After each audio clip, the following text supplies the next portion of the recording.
بك من شر ما صنعت ومنك بنعمتك علي وأبوء بذنبي فاغفر لي فإنه لا يغفر الذنوب إلا أنت أستغفرك وأتوب إليك ولا حول ولا قوة إلا بالله.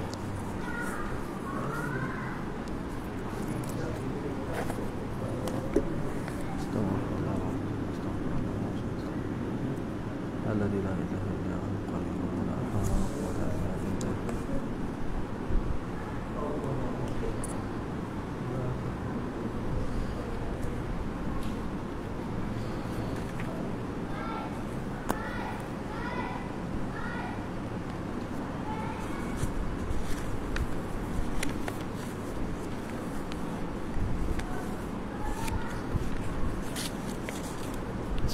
استغفر الله العظيم الذي لا اله الا هو الحي القيوم ولا حول ولا قوه الا بالله العظيم. اللهم انت ربي لا اله الا انت خلقتني وعرفتني عليك وعليك وسطعنا عليك بشر وصف ابلغك بنعمتك علي ومن بفضلك فانك لا تغفر الذنوب الا انت استغفرك واتوب اليك. اعوذ بالله من الشيطان الرجيم. بسم الله الرحمن الرحيم. السلام عليكم ورحمه الله وبركاته. Marilah kita mohon keberkatan Allah Subhanahu Wa Taala. Kita mulakan majlis kita dengan baca Ummul Kitab dan kita hadiahkan kepada junjungan besar Nabi Muhammad sallallahu alaihi wasallam serta keluarga baginda, sahabat-sahabat baginda dan juga seluruh muslimin muslimat sama ada yang masih hidup maupun yang telah meninggal dunia, terutama pada guru-guru kita, datuk nenek moyang kita, ibu bapa kita, pasangan kita, anak-anak kita dan seluruh muslimin muslimat. Al-Fatihah. A'udzu billahi minasyaitonir rajim. Bismillahirrahmanirrahim. Alhamdulillahi rabbil alamin. Arrahmanirrahim. Maliki yaumiddin. Iyyaka na'budu wa iyyaka nasta'in. Ihdinas siratal mustaqim. Siratal ladzina an'amta 'alaihim ghairil maghdubi 'alaihim waladdallin.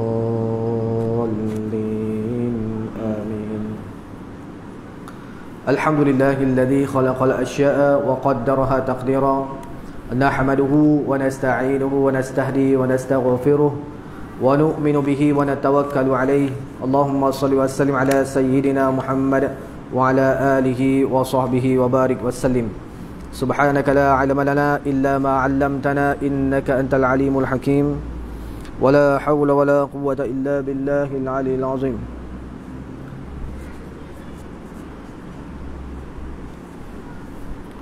Allahumma salli ala sayyidina Muhammad wa ala ali sayyidina Muhammad. Allahumma salli ala sayyidina Muhammad wa ala ali sayyidina Muhammad. Allahumma salli ala sayyidina Muhammad wa ala ali sayyidina Muhammad. Allahumma salli ala sayyidina Muhammad wa ala ali sayyidina Muhammad. Allahumma salli ala sayyidina Muhammad wa ala alihi sayyidina Muhammad. Wa la hawla wa la quwwata illa billahil 'aliyyil 'azim. Allahumma faqihna fid din wa 'allimna ta'wil. Allahumma zidna 'ilma warzuqna fahma. Allahumma iftah 'alaina futuhal 'arifin wa hifzal mursalin wa ilhamal malaikatil muqarrabin bi rahmatika ya arhamar rahimin. Amin ya rabbal alamin. Amma ba'd.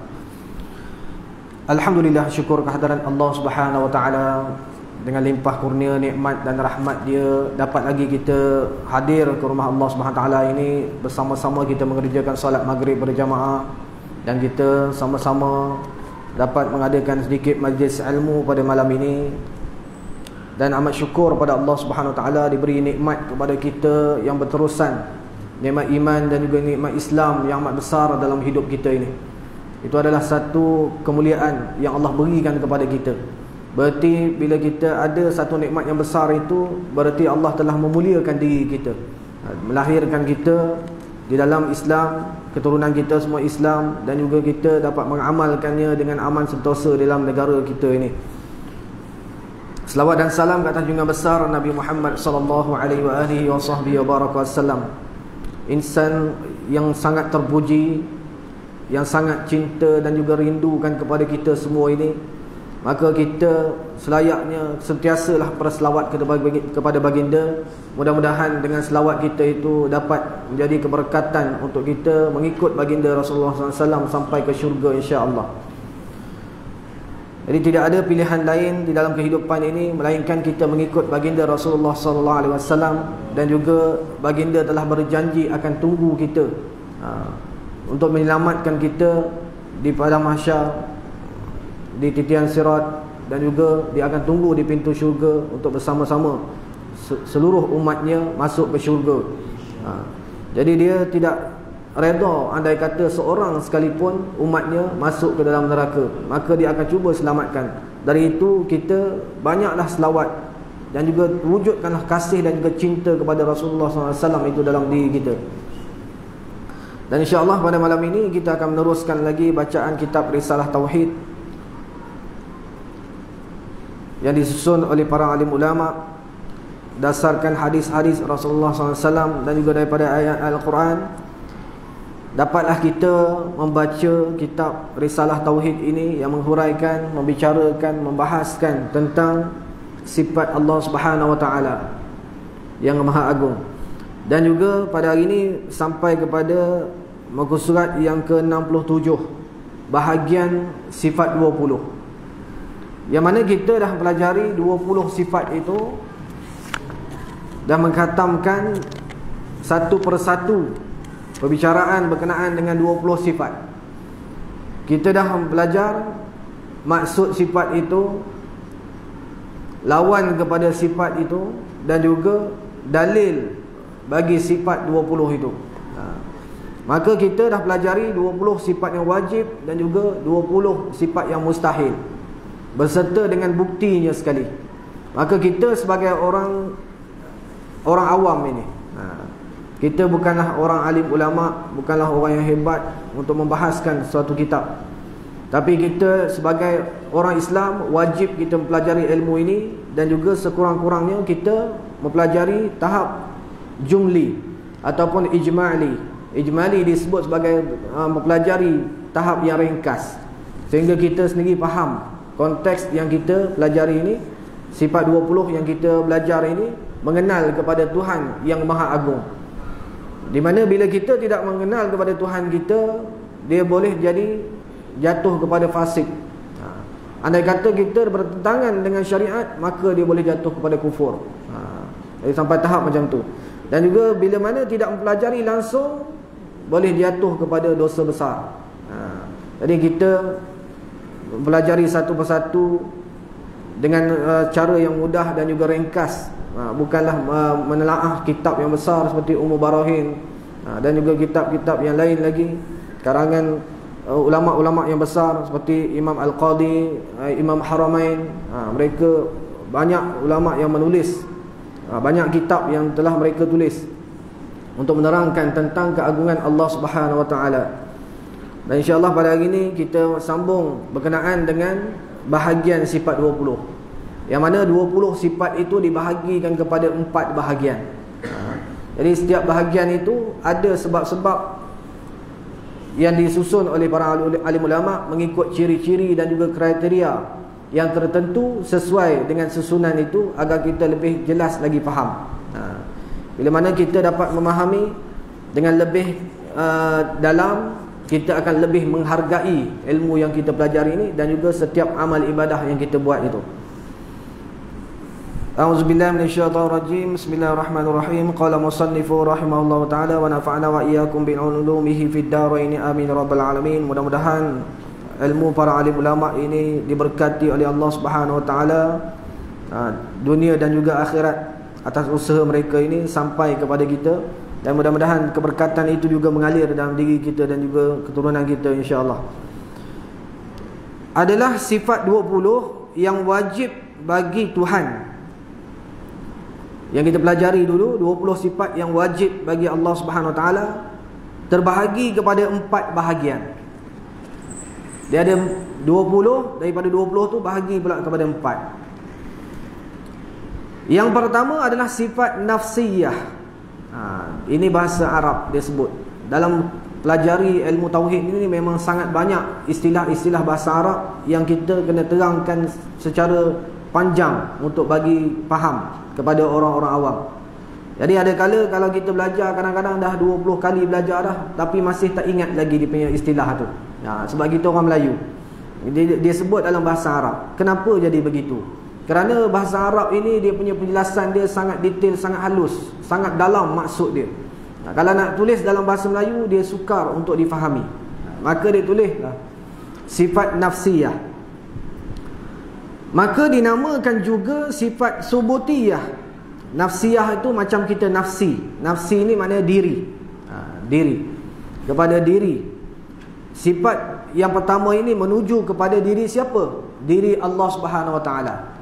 Tapi tidak disebut diri, disebut zat. Zat Allah. Maka sifat nafsiyah ini adalah sifat yang menceritakan tentang zat Allah Subhanahu Wa Taala. Dan juga dinamakan dengan subutiyah, yang ditetapkan sahaja, tidak termasuk di dalam golongan yang golongan ada dan juga golongan tiada. Kan susah kita nak faham tu. Ada pun bukan, tiada pun bukan. Macam mana nak faham? Kalau baca seorang-seorang mau jadi gila agaknya. Kejap ada, kejap tiada. Maka dia adalah subutiyah, itu adalah mengaitkan, mensabitkan kepada golongan yang ada. Maknanya bukan golongan yang ada macam kita boleh pegang benda ni. Meja ni kita boleh pegang, kipas kita boleh nampak, lampu boleh nampak. Itu memang ada, tapi bukan golongan yang ada yang macam tu.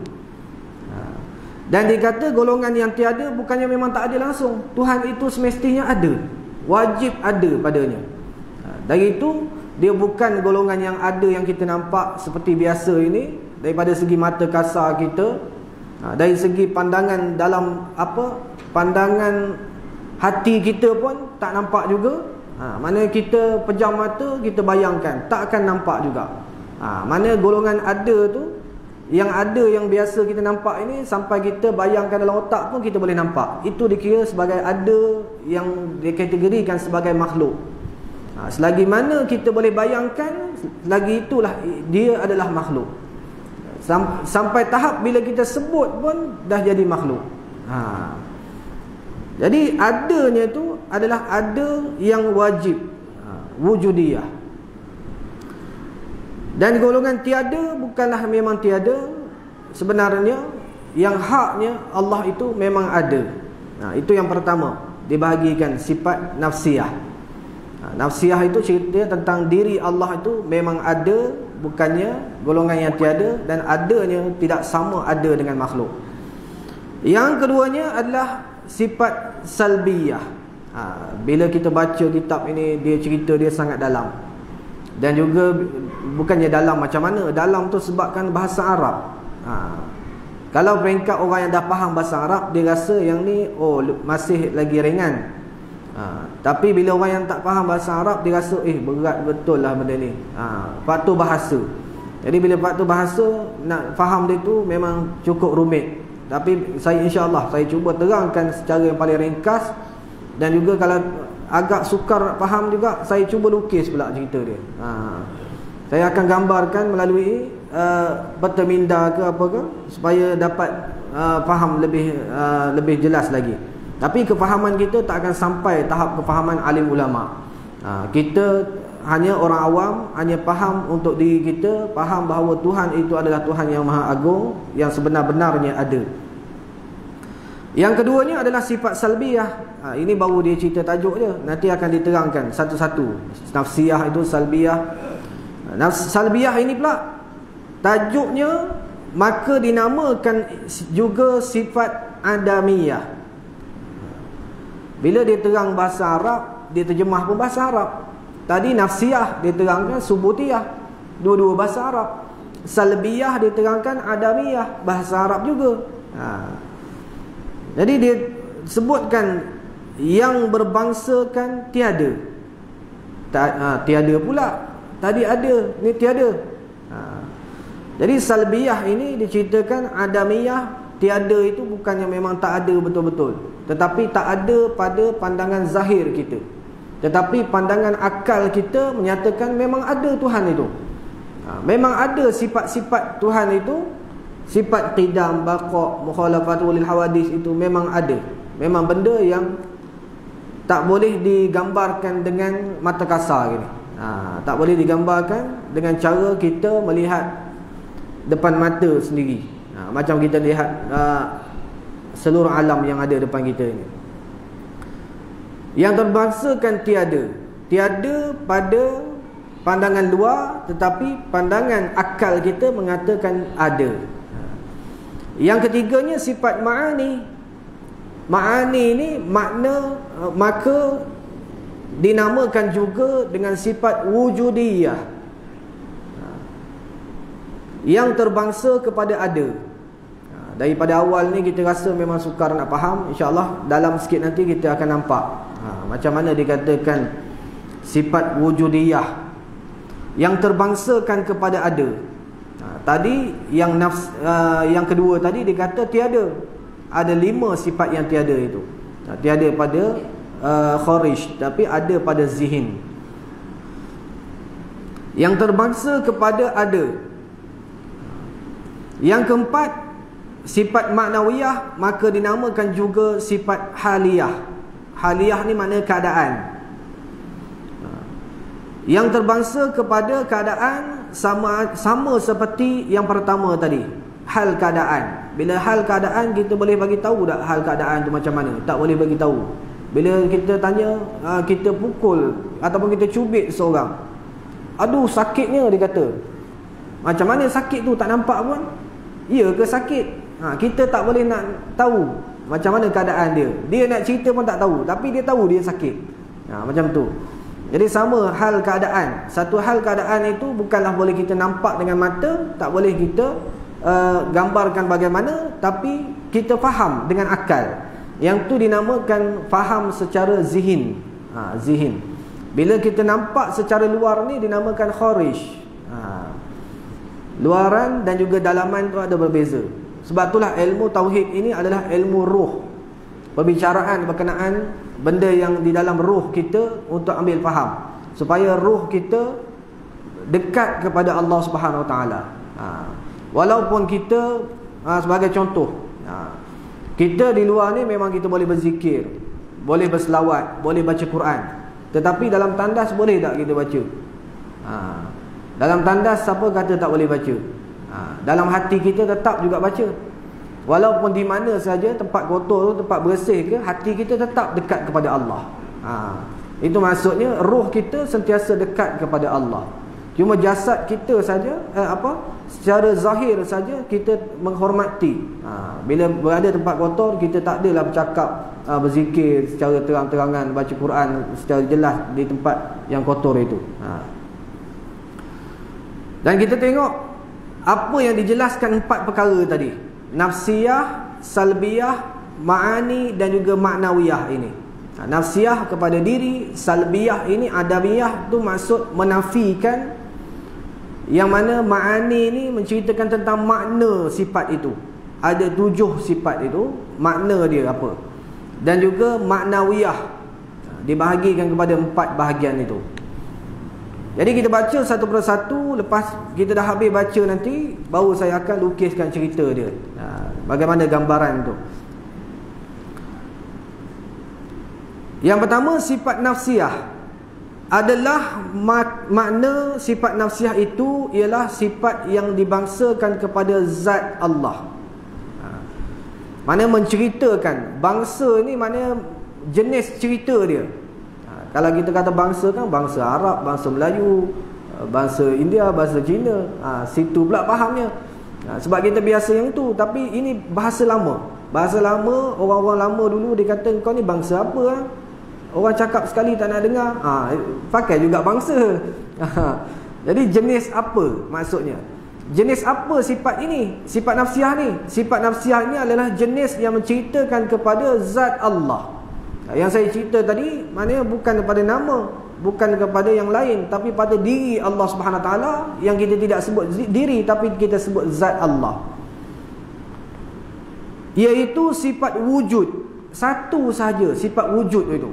Sifat wujud saja yang menceritakan tentang diri Allah. Yang lain adalah sifat yang menceritakan tentang sifat-sifat sahaja. Sifat wujud Allah Ta'ala tiada menunjukkan kepada makna yang lain lebih daripada berdiri pada zatnya. Memang wujud itu ada pada diri Allah Subhanahu Wa Taala, pada zat Allah Subhanahu Wa Taala. Macam kita, wujud ini ada pada mana? Pada nyawa kita. Bila nyawa dah cabut, kita dah tak ada lagi. Berarti itu adalah sifat yang lemah. Kerana wujud itu bergantung kepada sesuatu. Wujud kita bergantung kepada jasad kita, pada roh kita. Bila kita tak ada roh, tak ada jasad, dah tak wujud lagi dah. Tetapi wujud Allah SWT ini memang benar-benar pada zat, pada dirinya. Maka kita nak nyatakan macam mana tu? Kalau alam ni kita kata batu, kita boleh nampak batu. Kalau kayu, kita boleh nampak kayu. Kalau angin, kita boleh nampak angin. Maka dikatakan bahawa wujudnya zat Allah SWT itu adalah sebenar-benar wujud, yang tak sama dengan wujudnya kita ini, boleh nampak, boleh pegang, boleh rasa dan sebagainya. Tetapi pada akal kita tetap terima ianya adalah wujud. Maka wujud itulah yang dikatakan nafsiyah. Wujud tadi itu cerita tentang diri. Nafsiyah itu adalah tentang dirinya, tentang zatnya. Dikatakan nafsiyah bagi zat Allah Ta'ala, yakni sifat yang tetap bagi zat, memang tak akan berubah lagi dah. Kalau kata wujud, memang wujud dah. Kalau kita ni kejap wujud, kejap tak wujud. Dulu zaman nenek kita kahwin, kita belum wujud lagi. Sebab mak ayah kita pun belum lahir lagi.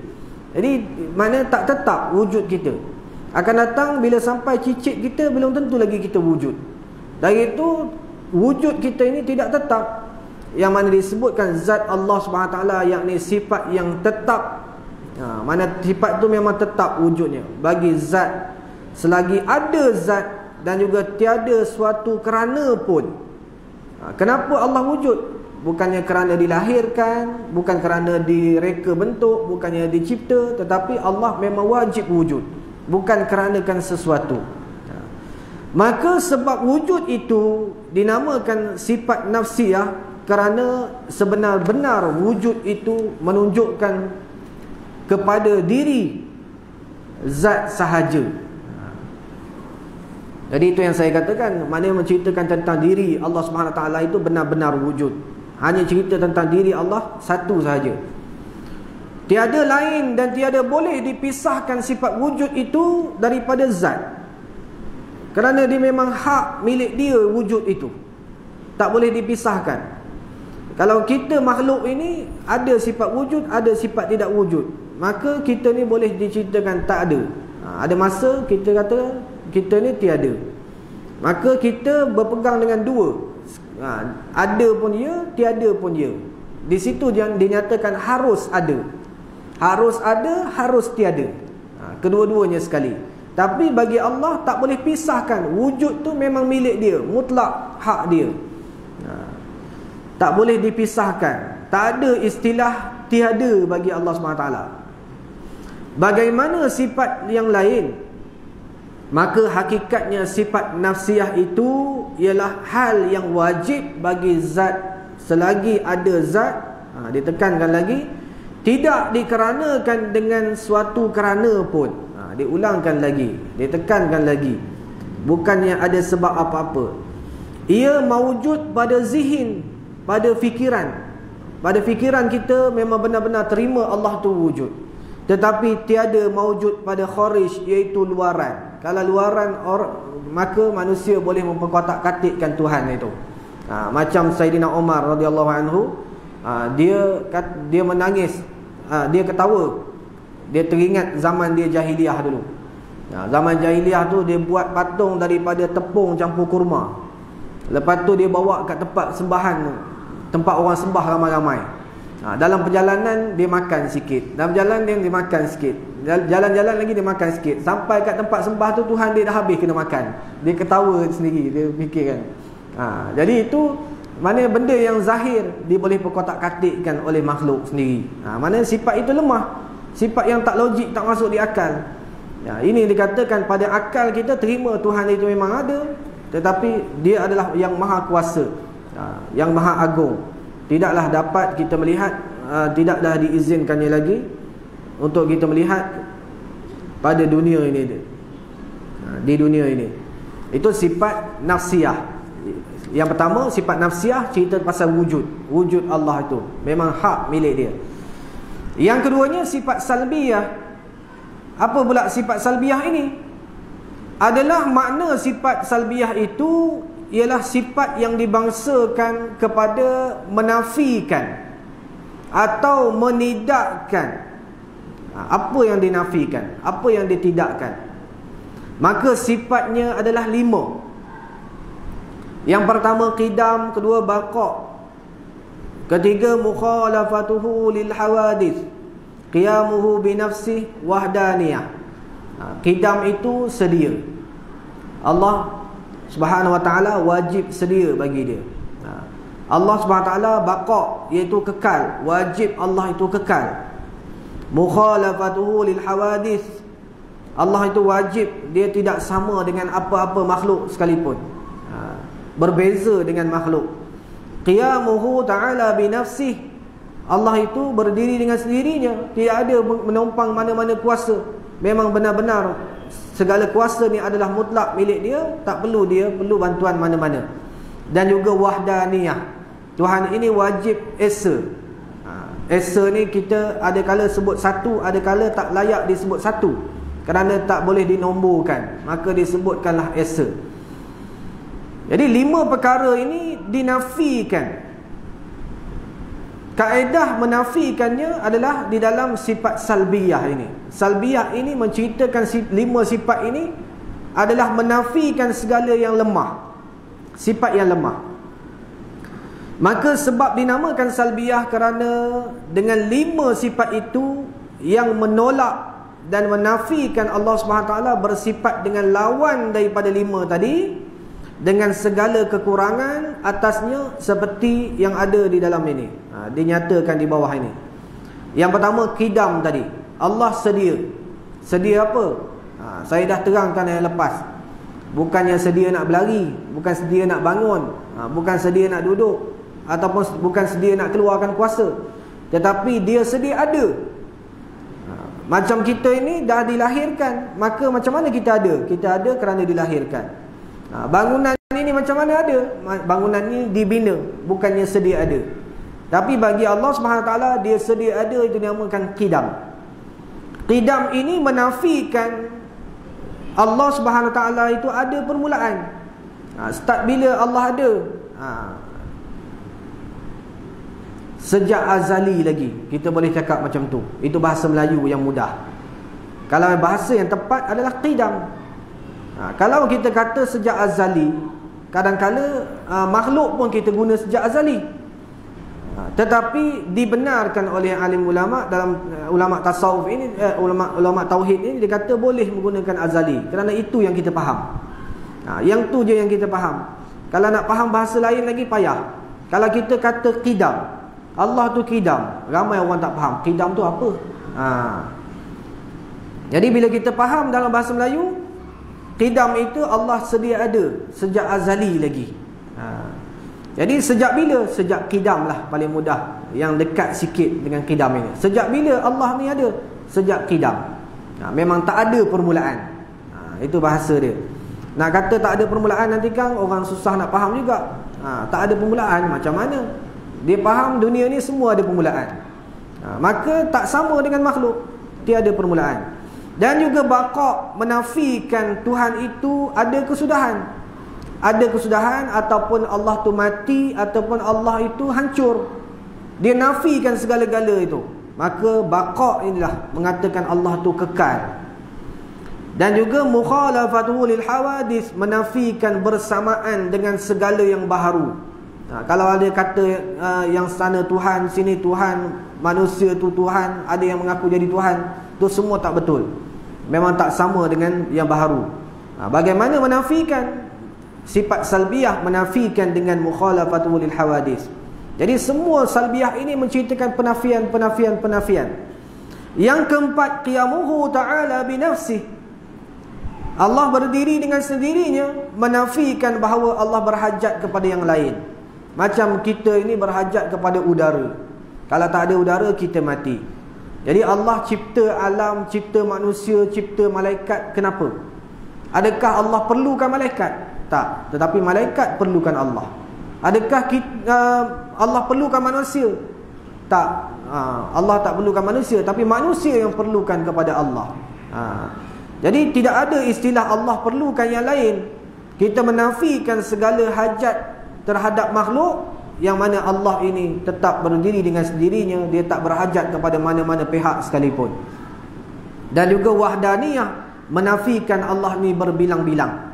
Kalau kita kata satu, dia boleh potong jadi setengah, boleh potong jadi suku. Bila kita kata esa ataupun wahdaniyah, maka dia adalah haknya adalah yang esa, yang maha esa. Jadi kalau kita kata satu berdasarkan kepada ayat Al-Quran, qul huwallahu ahad, katakanlah Allah itu satu. Maka ayat itu yang membenarkan kita kata Allah satu, Tuhan yang satu. Tapi dari segi istilah tauhid ini, dia syarahkan cukup panjang wahdaniyah ini, yang mana Allah itu esa. Maka hakikatnya sifat salbiyah itu ialah ibarat, adalah satu perbandingan. Kalau tak ada sifat salbiyah ni, macam mana kita nak kenal Tuhan? Tak ada perbandingan. Bila ada satu perbandingan, baru kita tahu. Sebagai contoh, pensel ini panjang ke pendek, tak tahu nak cerita panjang ke pendek, sebab tak ada perbandingan. Maka ulama wujudkan sifat-sifat yang 5 ini untuk membandingkan bagaimana nak cerita tentang Allah Subhanahu Wa Taala. Jadi bukan sahaja ulama ini dia ambil daripada pemikiran dia ataupun daripada anggaran-anggaran dia, tetapi 20 sifat yang kita belajar ni memang ada cerita jelas dalam Al-Quran. Sebab itulah ulama keluarkan daripadanya untuk kita ni orang awam dapat belajarnya, dapat memahami sedikit. Bukanlah dia rekaan, tetapi dia memang ambil daripada dalil yang paling tepat sekali. Sifat ini adalah ibarat daripada menolak dan juga menafikan perkara yang tidak layak atas Allah Ta'ala. Dia nak tolak perkara yang tak betul pada Allah SWT ini bagaimana? Datanglah 5 sifat ini untuk kita faham. Oh, benda ni adalah menafikan kelemahan Allah, menafikan kekurangan Allah. Sifat-sifat itu tiada maujud pada kharij. Mana pada pandangan kita benda tu tak boleh lihat, tak boleh pandang, tetapi dan juga tiada maujud pada zihin. Pada akal kita pun tak boleh nak gambarkan bagaimana sifat qidam, sifat baqa, sifat mukhalafatul hawadis, tak boleh nak digambarkan. Tapi pada akal kita boleh terima penjelasan yang diberikan ini. Dari itu dinamakan ia adalah sifat adamiyah. Adamiyah itu kira macam sifat yang tak ada pada pandangan. Tak ada pandangan, tak ada nak dibayangkan macam mana rupa sifatnya. Tetapi tidak dihukumkan nafi. Walaupun sifat tu tak nampak, sifat tu tak boleh pegang, tak boleh rasa, tetapi kita tak pernah menafikan sifat itu. Kita tetap mengatakan sifat itu ada. Yang 5 tu tadi. Kerana antara nafi dengan adam, ini bukan Nabi Adam, tetapi bahasa Arab Adam itu tiada, Ain dal mim, Adam. Tapi Nabi Adam alif dal mim, Adam. Itu beza dia. Bahasa Arab ni satu huruf tukar dah maksud lain, satu baris tukar dah maksud lain dah. Jadi yang ni dikatakan nafi dengan Adam. Nafi ni maknanya tolak, Adam ini tiada maksudnya. Ini kerana antara nafi dengan Adam ada bezanya, iaitu tetap tiap-tiap nafi dihukumkan sebagai Adam. Bila kita nafikan sesuatu, benda tu confirm tiada, macam tu. Maka tidak tiap-tiap Adam itu dinafikan, dihukumkan nafi. Bukanlah benda yang tak nampak itu kita hukum nafi. Macam angin, kita nampak tak? Tak nampak angin, tapi kita tak pernah nafikan angin tu ada. Macam juga roh kita. Kita pernah tahu tak roh kita? Nampak tak macam mana rupa roh kita? Tapi kita yakin roh tu ada. Setiap orang semua ada roh. Kita walaupun benda tu tak ada, tak ada pada, dia kata pada kharij, mana pada pandangan kasar, tapi pada zihin kita, pada akal kita terima benda tu ada. Seperti sifat salbiyah, maka ia Adam.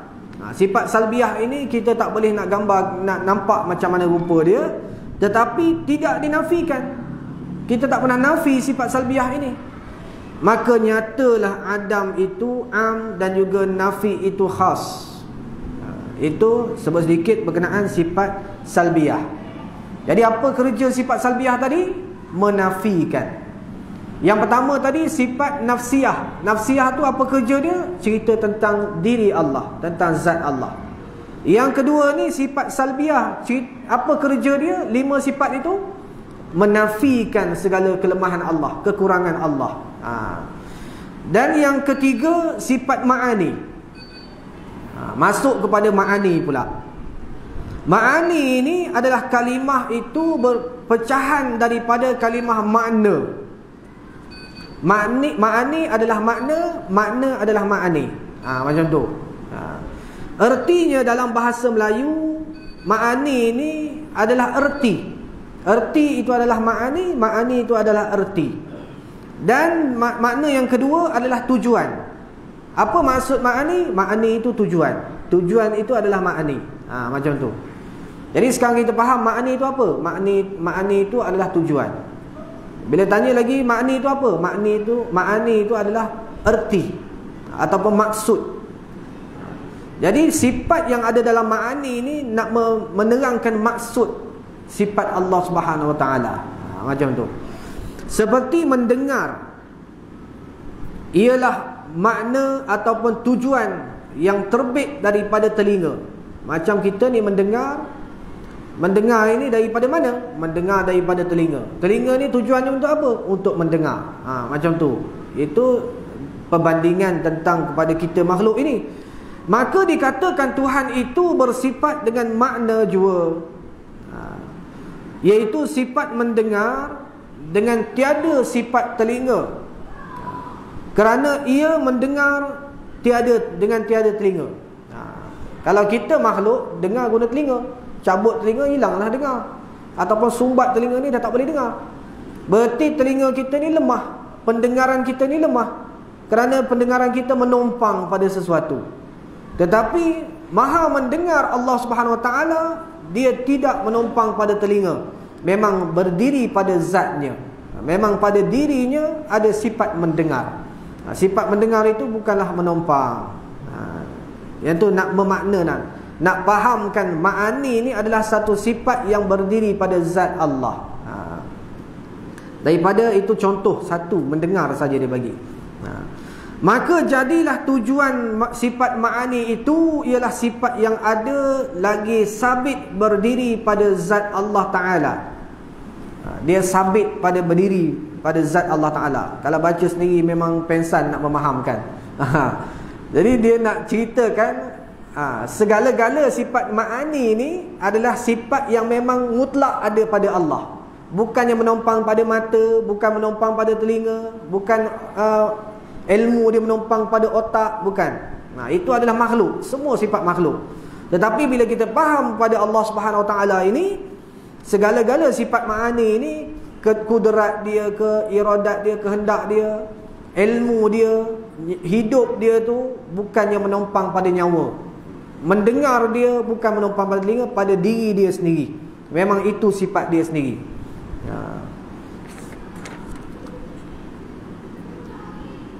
Maka jadilah tujuan sifat ma'ani adalah sifat yang sabit berdiri pada zat Allah. Berdiri pada zat Allah itu sifat yang mutlak pada dia.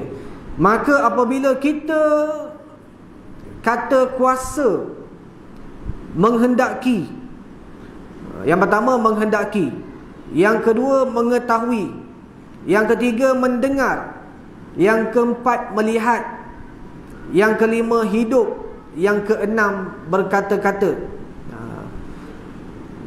Maka perkataan ini menunjukkan ada sifat-sifat bersendirian berdiri pada zat Allah. Semua sifat ini adalah sifat yang terletak pada diri Allah Subhanahu Wa Taala. Adapun sifat ma'ani itu 7. Yang pertama kudrat. Kalau kudrat kita pada tangan, pada kaki, pada badan, tapi kudrat Allah berdiri pada zatnya. Iradat, iaitu kehendak. Kehendak Allah, kehendak kita pada hati, pada akal. Tetapi pada Allah Subhanahu Wa Taala bukan menumpang pada satu alat, tapi kehendak itu memang mutlak milik dia. Ilmu begitu juga. Sifat hayat yang keempat, sifat sama iaitu mendengar, sifat basar melihat, sifat berkata-kata, bukan yang menumpang pada macam kita peti suara rosak tak dapat datang kuliah yang lepas. Sebab peti suara sakit. Dekat seminggu juga menanggung kesakitan. Saya baru lepas kuliah di Alor Gajah hari Sabtu. Hari Sabtu malam Ahad. Tak sempat balik rumah, saya terus pergi klinik. Dah tak boleh tahan sangat sakit. Dah tak boleh tidur malam tu. Walhal kuliah kat sini hari Rabu. Sampai hari Rabu masih belum baik lagi. Jadi lama. Jadi itu ujian Allah Subhanahu Wa Taala. Sifat kita manusia memang ada kelemahannya. Jadi itu antara sifat kalam Allah Subhanahu Wa Taala adalah sifat yang berdiri pada zatnya, bukannya pada lidah ataupun mulut ataupun pada suara maupun pada perkataan ataupun ayat ataupun huruf. Itu disebutkan kalam Allah. Maka sebab dinamakan dengan sifat ma'ani, kerana sifat itu menunjukkan kepada makna-makna wujudiyah. Nak ceritakan berdiri pada zat Allah tu, bahasa mudah dia apa? Bahasa mudah dia bahasa Arab kita ambil, iaitu wujudiyah. Tujuh sifat ni sifat apa? Sifat wujudiyah. Lain daripada itu sifat apa? Sifat ma'ani. Ada 7 sifat: kudrat, iradat, ilmu, hayat, sama', basar, kalam. 7 ini sifat ma'ani. Bagaimana sifat ma'ani itu? Sifat ma'ani memang mutlak berdiri pada zat Allah, wujud pada Allah Subhanahu Wa Taala. Yang sabit bagi Allah Subhanahu Wa Taala dan layak dengan kesempurnaan. Bila ada 7 sifat ini diterangkan oleh ulama untuk menggambarkan bahawa maha sempurna Allah Subhanahu Wa Taala, bukan macam kita ada sifat yang lemah ini. Baru sikit ujian dah tak boleh nak bangun, tak boleh nak bercakap, tak boleh nak melihat. Di situ kita meletakkan bahawa kita ini insan lemah, perlu bergantung kepada Allah Subhanahu Wa Taala sentiasa, yang punya sifat yang hakiki ini. Maka hakikatnya sifat wujudiyah yang sabit berdiri pada zat Allah Subhanahu Wa Taala menyebabkan ada perkara yang lain, iaitu ma'nawiyah. Bila ada sifat ma'ani tadi, dia mendatangkan sifat ma'nawiyah. Sifat-sifat ini maujud pada kharij dan juga maujud pada zihin. Dari segi ma'ani dan juga ma'nawiyah ini, dia umpama illat dan juga ma'lul.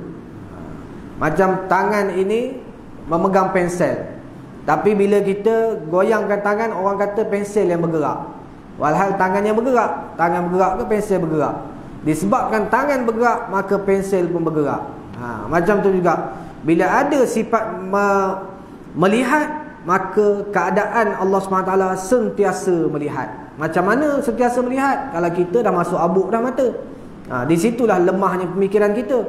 Kita fikir, macam mana, tak boleh nak dipikirkan. Jadi bila tak dapat nak dipikirkan, maka benda tu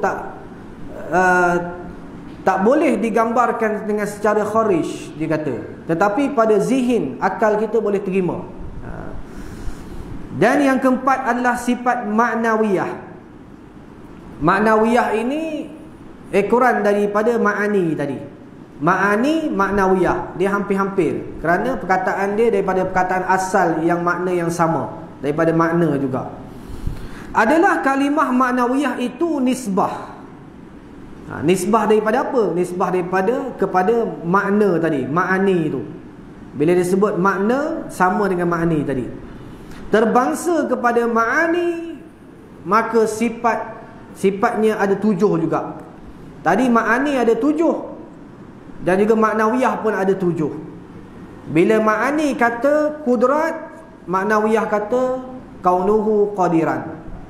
Bila ma'ani kata iradat, ma'nawiyah kata kaunuhu muridan. Dia berkait begitu. Dia melazimi antara satu sama lain. Jadi 7 sifat ni, kaunuhu qadiran, kaunuhu muridan, kaunuhu aliman, kaunuhu hayyan, kaunuhu sami'an, kaunuhu basiran, kaunuhu mutakalliman. Jadi 7 sifat ni sifatnya apa? Sifat yang melazimi. 7 sifat ni sifat yang melazimi 7 sifat yang sebelumnya, iaitu sifat ma'ani. Maka sebab dinamakan ma'nawiyah kerana ia melazimi tetap mengikut akan sifat ma'ani. Maka hakikatnya iaitu hal yang wajib bagi zat selagi ada zat dikarenakan dengan suatu kerana ada sifat ma'ani. Bila ada sifat ma'nawiyah kerana adanya sifat ma'ani. Kenapa ada ma'nawiyah? Kerana ada sifat ma'ani. Tetapi dia tak sama dengan wujud tadi. Kenapa adanya sifat wujud? Kerana tidak keranakan sesuatu. Memang Allah tu wajib wujud. Tapi kenapa ada sifat ma'nawiyah? Kerana ada ma'ani. Dia berkaitan begitu. Maujud pada zihin, tiada maujud pada kharij. Bila kita faham, dekat sini perkataan bahasa Arab kadang-kadang kita nak ingat pun susah. Apatah lagi bila kita sebut macam ni, nak ingat makna dia pun payah. Jadi bila dikata maujud tu insya-Allah semua boleh faham, dekat dengan wujud. Maujud pada zihin, pada akal fikiran kita boleh terima perkara itu. Memang yakin benda itu ada. Tiada maujud pada kharij, iaitu di luar pemikiran. Kharij itu daripada perkataan kharaja, iaitu keluar, telah keluar. Dia ambil ringkasan di sini, tiada maujud di luar pemikiran. Seperti apabila dikata hal keadaan Allah Subhanahu Wa Taala yang kuasa, maka itulah yang dinamakan sifat ma'nawiyah. Dia kata hal keadaan, nak ceritakan hal keadaan. Macam saya contohkan tadi, bila cubit rasa sakit, dia kata sakit, kita tak nampak pun sakit itu. Yang itulah hal keadaan. Pernah orang kafir, dia tanya kepada alim ulama, iaitu Abu Hanifah. Dia tanya, kalau kamu benar Tuhan kamu tu, boleh tak kamu cerita apa Tuhan kamu sedang buat? Jadi kalau benar Tuhan kamu, cuba kamu cerita. Jadi ada 3 soalan yang ditanya tu, saya pun lupa dah. Bagaimana manusia yang jadi daripada api, manusia daripada tanah kembali kepada tanah? Macam syaitan jadi pada api, bila dibakar dengan api neraka sakit ke tidak? Sekali dibaling dengan batu, ada yang kata baling dengan batu, ada yang kata baling di penampar, dibaling dengan tanah, di kepal tanah, dibaling pada orang tu. Kamu kata kamu jadi daripada tanah, tapi bila baling dengan tanah kamu rasa sakit. Macam itulah syaitan daripada api neraka, dibakar dengan api neraka pun sakit juga syaitan itu. Jadi hal keadaan sakit tu macam mana tak dapat nak gambarkan. Jadi bila kita sebut sifat hal keadaan Allah Subhanahu Taala berkuasa, kita tak tahu nak cerita macam mana, tapi kita yakin, wajib percaya bila bergeraknya segala alam ini, itu adalah kekuasaan Allah Subhanahu Taala. Hal keadaan, iaitu hal keadaan yang tetap bagi zat Allah Ta'ala yang dikeranakan oleh sifat kudrat. Daripada hal keadaan itu terhasil daripada sifat kudrat, iaitu kuasa Allah Subhanahu Ta'ala. Kiaskanlah sifat-sifat yang lain. Maknanya macam tadi yang saya sebut, kudrat daripada jadi qadiran, iradat jadi muridan, ilmu jadi pada aliman, hayat jadi pada hayyan. Macam tu dikiaskan. Sehingga 7 sifat maknawiyah itu, maka sifat maknawiyah itu natijah, berarti hasil daripada yang terbit daripada sifat ma'ani. Adapun kehendak kerana, padahal maknawiyah itu bukan makna kerana memberi faedah illat bagi maklulnya. Maknanya bukannya ada separuh pendapat ulama kata dia adalah sifat yang berbeza, ada separuh ulama kata sifat yang sama. Sekira-kiranya ma'ani memberi bekas pada maknawiyah, tetapi yang dikehendaki di sini berlaziman, iaitu lazim berdiri kudrat pada zat itu. Bahawa dinamakan zat itu qadiran, maka jadilah sifat ma'ani itu ilat malzumah, dan juga sifat maknawiyah itu maklul yang lazim. Dia saling berkaitan tetapi bukanlah daripada benda yang sama, tetapi keadaan yang berbeza. Kuasa dengan yang sedang yang dalam keadaan berkuasa. Macam kita sebut cikgu, sebut guru. Guru itu dia mengajar. Kita panggil dia cikgu dekat sekolah, panggil cikgu. Dekat rumah panggil cikgu, jumpa kat pasar pun panggil cikgu, jumpa kat padang bola pun panggil cikgu. Walhal dia mengajar waktu pagi saja. Kenapa kita panggil dia cikgu macam? Macam itulah hal keadaan nak ceritakan dia ni Allah Subhanahu Taala dia kudrat, ada kuasa. Dan juga dia sebut qadiran. Allah tu dalam hal keadaan sentiasa berkuasa. Sentiasa berkuasa. Jadi digambarkan cikgu itu, mengajar itu adalah kudrat, dan juga qadiran ini adalah nama cikgu tu, sentiasa ada nama cikgu tu. Itu perbandingan pada kita ni makhluk untuk kita mudah nak faham lah. Hal yang sebenar bukanlah begitu yang diceritakan, tetapi bila kita buat perbandingan baru kita dapat memahaminya. Dan kita akan lukiskan sedikit lah, tidak ambil masa yang panjang untuk kita terangkan sifat nafsiyah, salbiyah, ma'ani dan juga maknawiyah. Sifat ini kita dah bahagikan tadi satu. Yang pertama satu, dibahagikan satu, iaitu wujud. Yang kedua tu dibahagikan kepada empat: qidam, baqa', mukhalafatuhu lil hawadis, qiyamuhu ta'ala binafsih, wadaniyah. Dan yang keempat itu qudrat, iradat, ilmu, hayat, sama', basar, kalam. Dan yang kelima, yang keempat adalah qadiran, muridan, aliman, hayyan, sami'an, basiran, mutakalliman. Jadi sifat ini kita nak faham dia jenis sifat apa. Kenapa dinamakan maknawiyah, kenapa dinamakan nafsiyah, ma'ani dan juga salbiyah ini. Jadi bila di situ saya nak tuliskan sedikit supaya nampak sebab apa puncanya sifat itu dinamakan begitu.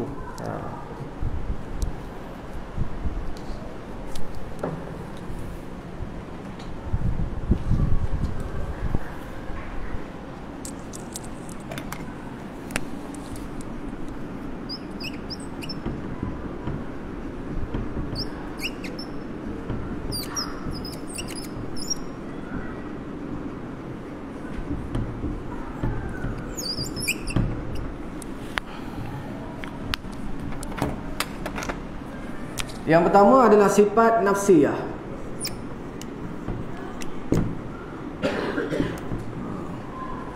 Sifat nafsiyah dia ada satu saja wujud. Jadi sifat nafsiyah ini adalah dia menceritakan, dia fokus kepada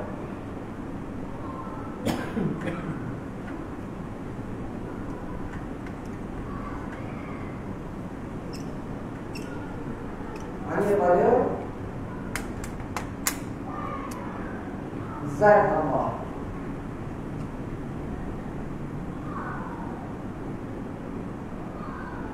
Ada tentang, dia ceritakan tentang zat Allah, iaitu diri Allah.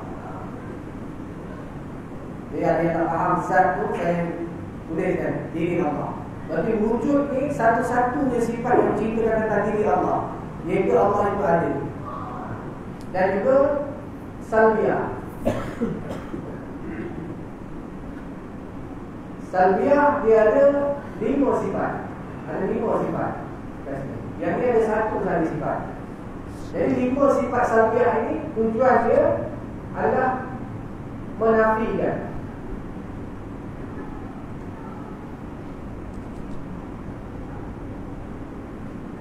kelemahan ataupun kekurangan Allah. Jadi sifat dia qidam, baqa', mukhalafatuhu lil hawadis, qiyamuhu binafsih, wadaniyah.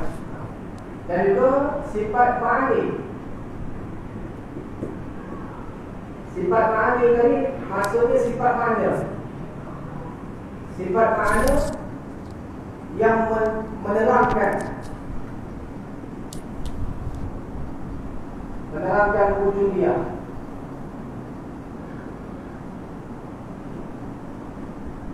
Wujud dia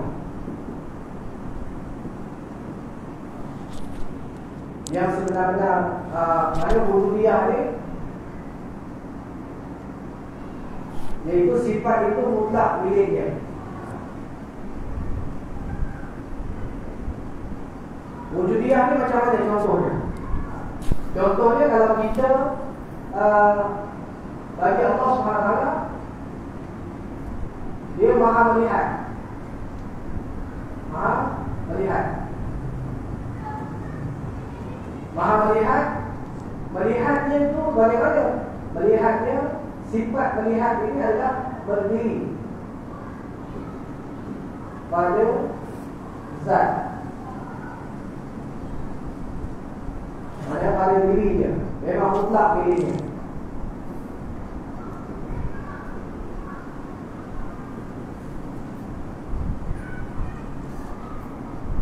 Sifat melihat ni, maha melihat ni mutlak milik dia.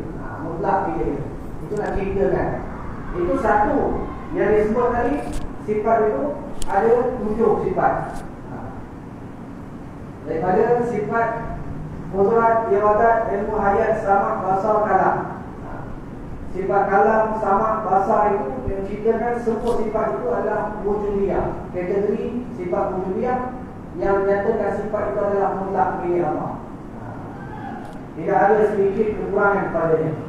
Dan yang keempat adalah ini ada 7 sifat. Begitu juga dengan maknawiyah.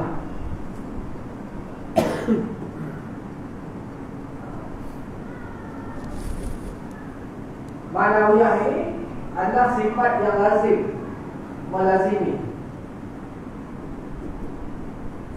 Melazimi sifat ma'ani. Maksudnya dia mengikut kepada sifat yang sebelah ini. Mengikut kepada sifat yang sebelah, sifat ma'ani. Dan diceritakan sifat wujud ini. Sifat wujud ini kita nak ceritakan wujud tidak. Macam mana dikatakan nak menafikan kekurangan Allah SWT. Contoh Allah SWT, Allah ada.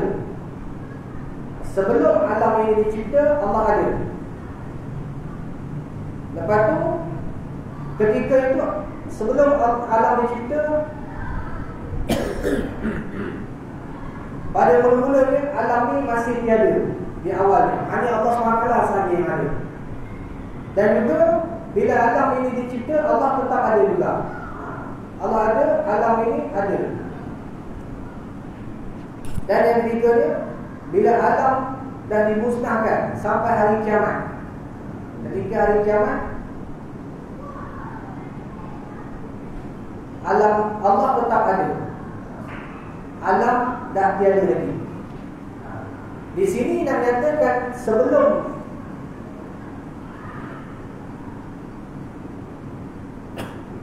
alam dicipta, sebelum alam dicipta, Allah tak ada.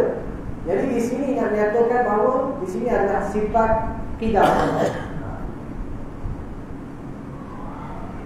Qidam menyatakan Allah tiada permulaan, dia memang tetap sentiasa ada. Dan juga ketika hari kiamat ini, Allah tetap ada. Di sini diceritakan tentang baqa. Baqa Allah SWT. Jadi di situlah menyatakan bahawa menafikan, bila kitab ini menafikan sifat Allah SWT ada permulaan, dan juga baqa ini menafikan Allah SWT ada penghujung. Maknanya menafikan Allah itu mati, menafikan Allah itu musnah. Di situ menyatakan sifat penafian dan juga menafi benda yang lemah, menafi benda yang kurang. Tidak ada satu pun yang kurang pada Allah SWT. Allah itu maha sempurna, maka sempurnanya adalah dengan qidam, baqa Mukhalafatul hadis dia 2 sampai 5 sifat. Ada 5 sifat. Jadi yang pertama kita faham sifat nafsiah, dia cerita tentang apa? Tentang zat Allah. Sifat salbiah kita tentang apa? Menafikan dan itu menafikan kelemahan dan kekurangan Allah. Sifat ma'ani bercerita tentang apa? Tentang wujudiyah. Segala sifat itu adalah wujud. Sifat mendengar, melihat, semua adalah milik mutlak Allah SWT. Dan juga sifat ma'nawiyah ini bercerita apa? Ma'nawiyah ini adalah mengikut kepada ibrat. Contoh kalau di sini kuasa, Allah Maha Kuasa. Allah Maha Kuasa. Bila dekat sini dia kata hal keadaan. Hal keadaan Allah sentiasa berkuasa. Sentiasa berkuasa. Jadi dia menerangkan kepada yang kuasa ini, setakat mana kuasa ini, sampai bila kuasa ini, banyak mana kuasa ini, sentiasa dalam keadaan berkuasa. Itu penerangan sifat ma'nawiyah.